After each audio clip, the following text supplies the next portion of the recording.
Eko, mana ada laki-laki yang diperkosa sama perempuan? Tolong deh. Ya memang, kalau memang belum pernah mengalami dan melihat langsung kejadiannya, tidak ada orang yang percaya. Ya, saya sih hanya mencoba untuk memperingatkan kamu saja. Kamu tahu kenapa Dokter Silvi saya pecat dari klinik ini? Karena dia berusaha untuk merayu saya. Merayu saya di sini, di ruangan ini. Coba bayangkan.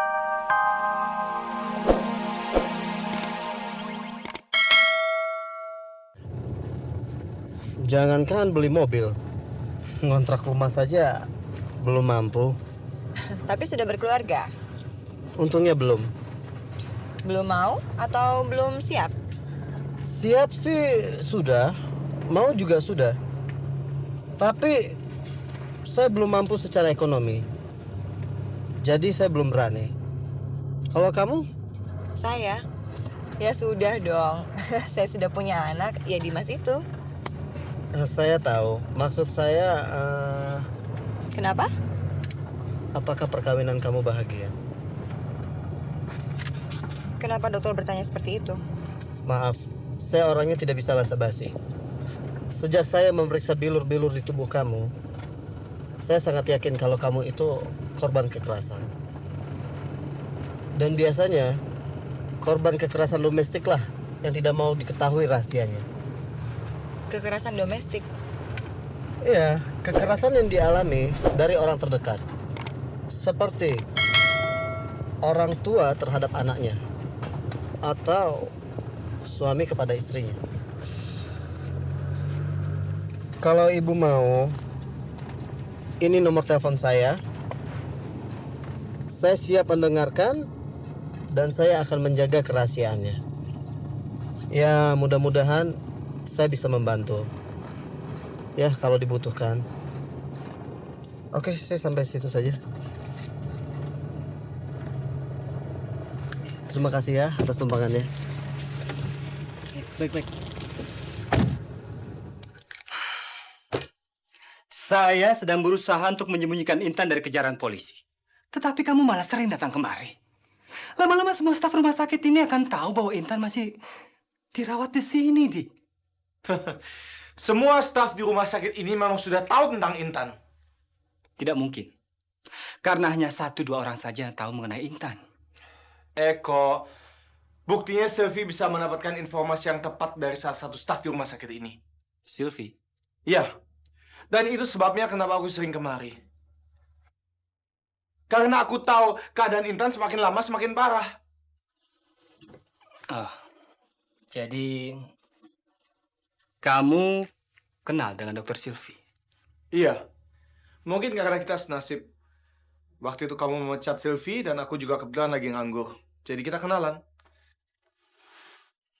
Hati-hati, Di. Hati-hati apa? Dia itu maniak. Siapa? Silvi. Dokter Silvi. Silvi maniak, apa maksudmu? Maniak dengan laki-laki. Ya, saya hanya mencoba untuk memperingatkan kamu saja. Pernah dengar? Seorang laki-laki yang diperkosa oleh seorang wanita. Eko. Mana ada laki-laki yang diperkosa sama perempuan? Tolong deh. Ya memang, kalau memang belum pernah mengalami dan melihat langsung kejadiannya, tidak ada orang yang percaya.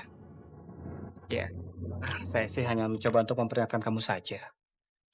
Kamu tahu kenapa Dokter Silvi saya pecat dari klinik ini? Karena dia berusaha untuk merayu saya. Merayu saya di sini, di ruangan ini. Coba bayangkan. Oke, kalau memang kamu ingin menjenguk Intan, saya rasa waktunya sekarang tepat sekali jam 3. Karena hampir sebagian besar staf rumah sakit ini sedang berganti shift. Jadi lumayan agak sepi. Mari. Yuk. Kok? Kamu serius tentang Silvi? Sebagai seorang adik, saya hanya mencoba untuk memperingatkan kamu saja. Hati-hati.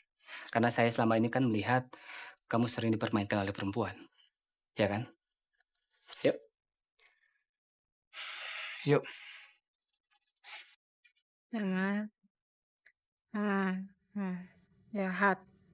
Jahat ya. Enggak, Nggak jahat. Jahat. Nggak jahat. Jahat. Jahat. Mesti dihukum. Intan. Di, Jahat. biarkan dia mengigau seperti ini. Jahat. Jangan sampai dia terjaga. Nggak jahat. Jahat. Kira-kira masih ada harapan Iya. untuk dia kembali normal. Ya, kamu kan tahu, Di. Tidak ada yang tidak mungkin di dunia ini. Jahat. Yang penting adalah kamu percaya bahwa saya sudah berusaha dengan sekuat tenaga saya. Oke? Maaf, aku meragukanmu karena apa yang dikatakan orang-orang lain. Maksudmu dari Sylvie? Ya, wajar, Di. Kalau memang ada orang yang berusaha untuk menjatuhkan saya. Apalagi Sylvie. Jelas dia dendam pada saya. Saya sudah menolak dia, bahkan sampai saya memecatnya. Ini kan sangat beruntung bisa mendapatkan kamu sebagai suami.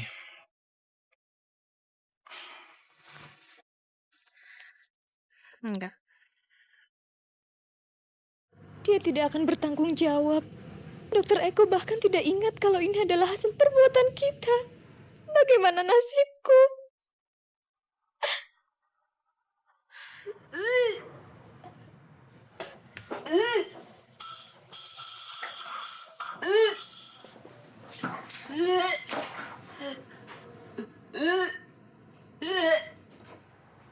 Loh, Mida?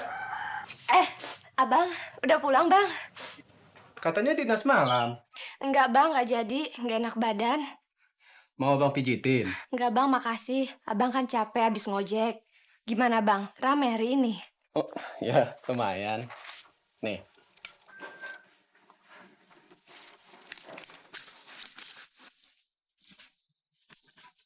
Memang nggak seberapa sih dibandingkan dengan gaji kamu sebagai juru rawat.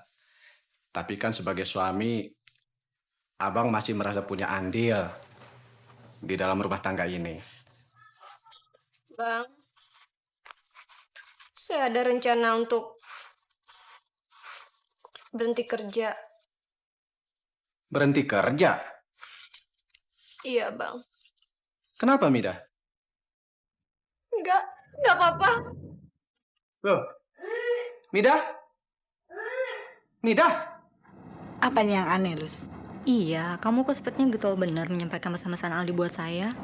Apa kamu sebagai gadis muda tidak tertarik dengan Aldi? Saya lebih tertarik dengan kamera saya. Cuma itu.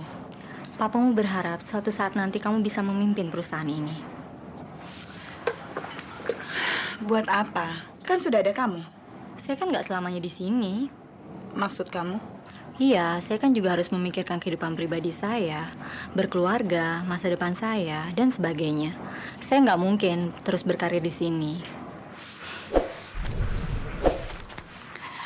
Kalau begitu pas sekali.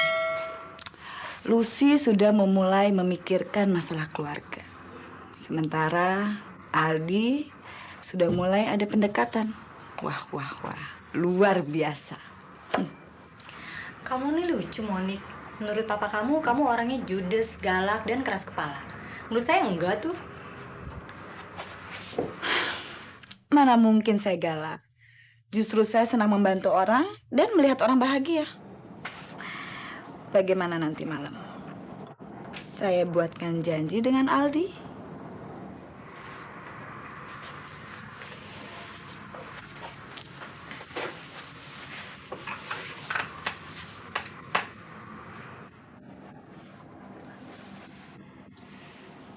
Maaf, kelihatannya malam ini aku tidak bisa datang. Sayang, padahal ini malam terakhirku di Jakarta. Maksudmu malam terakhir? Aku sudah memutuskan untuk menerima tawaran kerja di Irian itu. Kamu sekarang di mana, Di? Sedang menemani anak bos dan atasanku makan malam. Begini deh, kamu bisa nggak menghubungi aku besok pagi-pagi di kantor? Akan kuusahakan. Di, jaga diri kamu baik-baik ya. Jangan terlalu percaya sama mulut manis. Itu kelemahan kamu. Kamu terlalu baik, Di. Terlalu pemaaf. Terima kasih. Selamat malam, Sil. Selamat malam, Di.